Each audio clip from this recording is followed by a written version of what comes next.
तेजस्वी यादव भी हिंदुत्व को अब अपनाना शुरू कर चुके हैं और तेजस्वी यादव को अपने उन वोटरों के मुंह पर तमाचा मारा है जो जुम्मन मुसलमान बिना कुछ सोचे समझे हमेशा आरजेडी को वोट देते हैं। मैं ऐसा क्यों कह रहा हूं? क्योंकि हाल ही में जब महागठबंधन का एक मंच तैयार हुआ जहां पर आरजेडी, कांग्रेस और कई सारे दलों के नेता मौजूद थे, वहां पर यादव के नेता थे। इसी मंच पर यादव के नेता है, ब्राह्मण के नेता है, यहीं पर एक दूसरी जातियों के नेता है, लेकिन मुसलमानों का कोई भी नेता इस मंच पर मौजूद नहीं है। इसका साफ मतलब है तेजस्वी यादव यह कहना चाहता है कि उसे मुसलमानों का वोट तो चाहिए, बीजेपी को हराने के लिए उसे मुसलमानों की मदद भी चाहिए, उसे यादव मुसलमानों दोनों का वोट चाहिए, लेकिन सत्ता सिर्फ और सिर्फ वो यादव के हाथ में रखना चाहता है और खुलकर हिंदुत्व का कार्ड खेलना चाहता है। जाहिर है कि आरजेडी का मंशा बहुत साफ है, उसे बीजेपी को हराना नहीं है।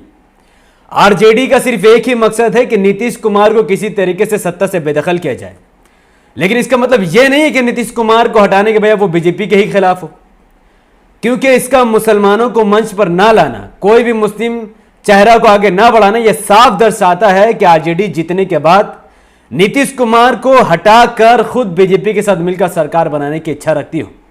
और अगर मेरी बात गलत है, कोई जुम्मन मुसलमान अगर मेरी बात से आहत होता हो, तो मैं बिल्कुल माफी मांगने वाला नहीं हूं। तो मेरा एक ही सवाल है कि जिस मंच पर 14%, 12% कम्युनिटी वाले यादव के लोग हों, कुछ मुट्ठी बराबर ब्राह्मण का नेता हो, कोई और जाति का नेता हो, वहां मुसलमान क्यों नहीं है? 17% आबादी वाला मुसलमान वहां क्यों नहीं? साफ जाहिर है कि उसे बीजेपी के साथ ही जीतने के बाद सरकार बनानी है। हर बार तेजस्वी यादव ये कहते हैं कि बीजेपी को जिताने के लिए एमआईएम बिहार में आई है, जबकि जब से बिहार में नीतीश कुमार बीजेपी के गोद में बैठा हुआ, वहां तो एमआईएम का नामो निशान नहीं था। नीतीश कुमार वही बंदा है, तेजस्वी यादव वही बंदा है, वही आरजेडी, वही जेडीयू जिसने हर बार कहा कि एमआईएम ही बीजेपी की बी टीम है, जबकि वही नीतीश कुमार मुसलमानों से वोट लेने के बाद बीजेपी की गोद में बैठा हुआ है। तो मुसलमान किस हद तक बेवकूफ बन सकते हैं, मैं सिर्फ यही कुछ सालों से देख रहा हूं कि किस हद तक मुसलमानों को ये लोग बेवकूफ बना रहे हैं। कभी अखिलेश यादव मुसलमानों को बेवकूफ बनाता है, कभी लालू यादव, तेजस्वी यादव मुसलमानों को बेवकूफ बनाता है, कभी राहुल गांधी मुसलमानों को बेवकूफ बनाता है कि भाई बीजेपी को हराने के लिए हमें वोट दो, एमआईएम को वोट मत दो, एमआईएम को वोट मत दो।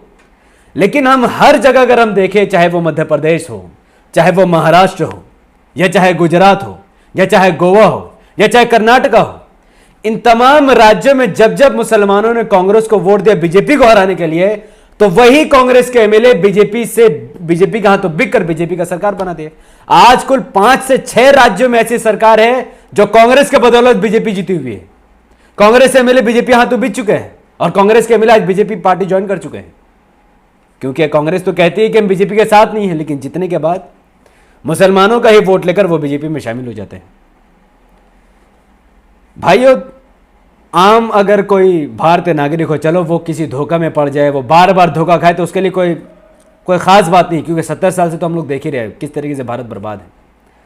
लेकिन मुसलमानों का बार बार धोखा खाना यह बहुत सीरियस मैटर है, क्योंकि जब रसूलुल्लाह सल्लल्लाहु अलैहि वसल्लम साफ साफ ये बात फरमाए कि मोमिन सिर्फ एक ही बार धोखा खाता है, बार बार नहीं, यानी बार बार धोखा खाने वाले या तो मुनाफिक है, या तो काफिर, या मुशरिक, या दिखावा का मुसलमान है। मोमिन कभी 2 बार धोखा खा ही नहीं सकता है।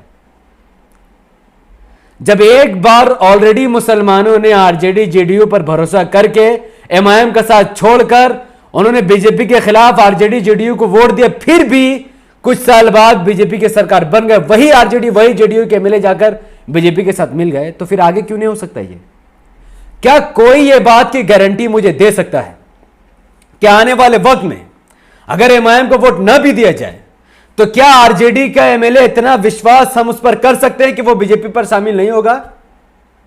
क्या हमारे पिछले कुछ दिनों में हम लोगों ने नहीं देखा कि कैसे राजस्थान के 30-40 एमएलए बीजेपी में जाने को तैयार? क्या हम लोगों ने महाराष्ट्र में नहीं देखा कि 6, 7, 8, 9, 10 एमएलए बीजेपी में जाने को तैयार? क्या हम सब ने गुजरात में नहीं देखा कैसे लोग बीजेपी में चले गए? क्या हम सब ने गोवा और कर्नाटका में नहीं देखा कि कैसे 30-40 एमएलए बीजेपी में चले गए? तो कौन सा ऐसा गारंटी कोई लेगा कि कांग्रेस को वोट देने के बाद या आरजेडी या जेडीयू को वोट देने के बाद वो बीजेपी में नहीं जाएगा, या अन्य पार्टियों के लोगों को वोट देने के बाद कोई बीजेपी में नहीं जाएगा? मुसलमानों, तुम्हें समझना पड़ेगा कि यहां पर बात सिर्फ राजनीति की नहीं है, यहां बात तुम्हारे अस्तित्व की है। क्या आरजेडी को मुसलमानों को वोट चाहिए लेकिन कोई मुस्लिम नेता उसे पसंद नहीं है। जेडीयू को मुसलमानों को वोट चाहिए लेकिन वो बीजेपी से जाके मिला हुआ है। और अखिलेश यादव, चाहे कांग्रेस हो चाहे आरजेडी, ये जितने सारे पार्टी हो, ये लोग कह रहे हैं कि बीजेपी को हराना तो मुसलमान हमें वोट दो, लेकिन इन्हीं के एमएलए हर बार बीजेपी में जाके मिले, तो कब तक धोखा खाओगे तुम। मैं एक उदाहरण देता हूं महाराष्ट्र की। महाराष्ट्र में एमआईएम कुल 50 सीट के आसपास इलेक्शन लड़ी, तो वहां के मुसलमानों ने एमआईएम को हरा दिया। क्यों भाई? जबकि एमआईएम जमीनी स्तर पर काम कर रही थी, वहां पर ऑलरेडी एमआईएम के 2 सीट थे, फिर भी वहां के मुसलमानों ने शिवसेना और बीजेपी को हराने के लिए जानते किसे वोट दिया? कांग्रेस और आईएनसी को। एक शरद पवार की पार्टी को उसने वोट दिया, एक राहुल गांधी की पार्टी को उसने वोट दिया, ताकि शिवसेना और बीजेपी गठबंधन बनाकर सरकार ना बना सके। बदले में जानते हैं मुसलमानों को क्या मिला? शर्म आनी चाहिए, शर्म आनी चाहिए वहां के लोगों को, जिन्होंने एमआईएम का साथ छोड़ दिया और राहुल गांधी और शरद पवार पर उन्होंने भरोसा किया।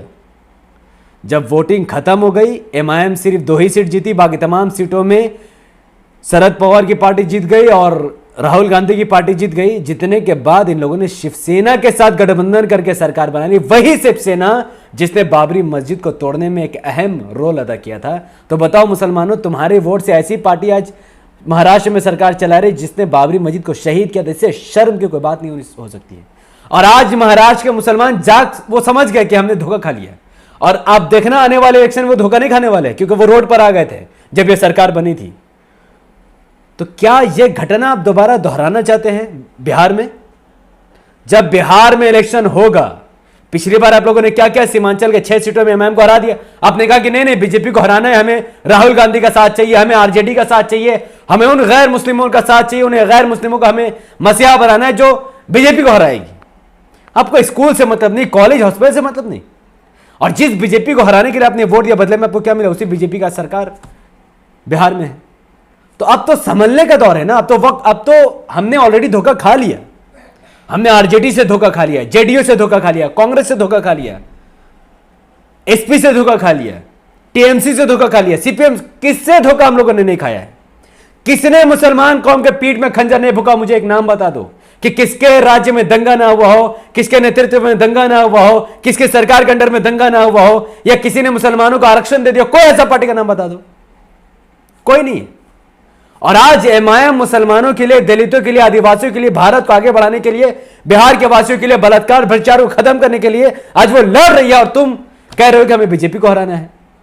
आज दलित मुसलमानों से ज्यादा एमआईएम के साथ खड़ा है, दलित। जबकि हमारा लीडर, भारत का लीडर, एक मसीह असदुद्दीन ओवैसी आज अकेला लड़ रहा है बीजेपी के खिलाफ। एमआईएम का एक काउंसिलर तक बीजेपी में आज तक शामिल नहीं हुआ है, लेकिन कांग्रेस का अब तक 40 से ज्यादा एमएलए बीजेपी में जा चुका है। क्यों? आरजेडी का 5 विधान परिषद बीजेपी जेडीयू में जा चुका है। तो किस पर भरोसा कर रहे हो तुम लोग? तुम किससे उम्मीद रख रहे हो कि तुम्हें बीजेपी से कोई बचाएगा? हर बार 70 साल से इस कौम ने, दलितों ने, मुसलमान